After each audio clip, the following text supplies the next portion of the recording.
Gurekin ditugu Oiana Maritorena eta Andoni Agirre Gomez Korta, Tigre antzeslanaren protagonistak dira, eta atzotik eta datorren igandera arte izango ditugu Antzoki Zaharrean. Lehenik eta behin, komentai guzu ez, zeri buruzkoa dan antzeslana, badakit tartean coachinga dagola eta argazkilari bat. Bai, nire pertsonaia da, garapen pertsonalean aditu bat.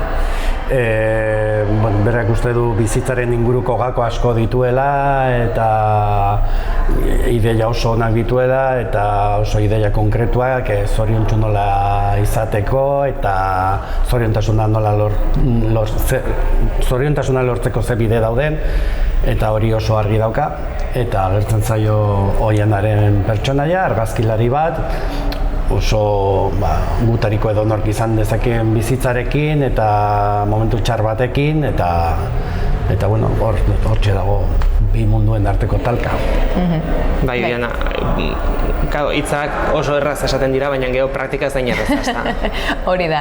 Bai, eta nire pertsonaia berak esan duen bezala, ez, bizitza arrunta edo badauka, baina momentu txarra pasatzen ari da, ez? Bai, profesionalki eta baita, bueno, pertsonalean ere, eta nik uste dut hor dagoela talka hori, honek ikusten duena da bizitzan, ez, dana akakabadala, eta hortik eta gero tortze zaio coach hau bere filosofia lasai eta horrekin, eta pixkat hor sortzen da, ez, zoriontasuna bilatzeko edo bizitza ikusteko bi ikuspunturen arteko talka hori, eta hori da politia daukana. Komedia da, barre egingo dugu, argi dago hori, ez da? Bai, egia da, segurazki ez dela barre hola izugarri edo algaraka egotuko, baina nik uste dut jendea irribarrearekin momentu askotan mantentzen dela, eta nik uste baino momentu gehiagotan ere entzuten ditugula hola irribarre edo algara horiek, orduan, bai, nik uste jendeak ondo pasatzeko moduko lana dela.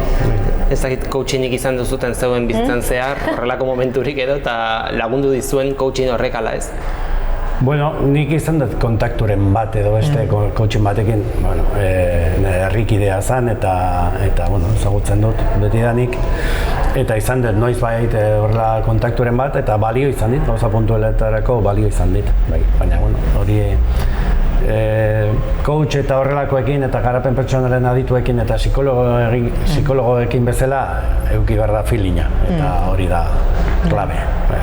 Bai, nik ere izan dut coachen bat eta psikologoekin ere aritu naiz eta bai uste dut oso garrantzitsua dela ez, bakoitzak ez dugu behar berdina izaten orduan denontzat batak ez du balio, ordu pixka bat baduzu aurkitzen ere zuretzat zer den egokiena edo pertsona hori, bai. Esan bezala, atzo hasi zineten, ez dakit zen moduzko harrera izan zen duten Antzoki Zaharrean? Ba, ona, bai, publikoa etorri zen, egia da ostegunetan, ez dela erresa izaten, eta proposamen asko ere badaudela hirian eta inguruko lekuetan, baina etorri zen eta ondo pasa zuten, entzun genitun behintzat gustora.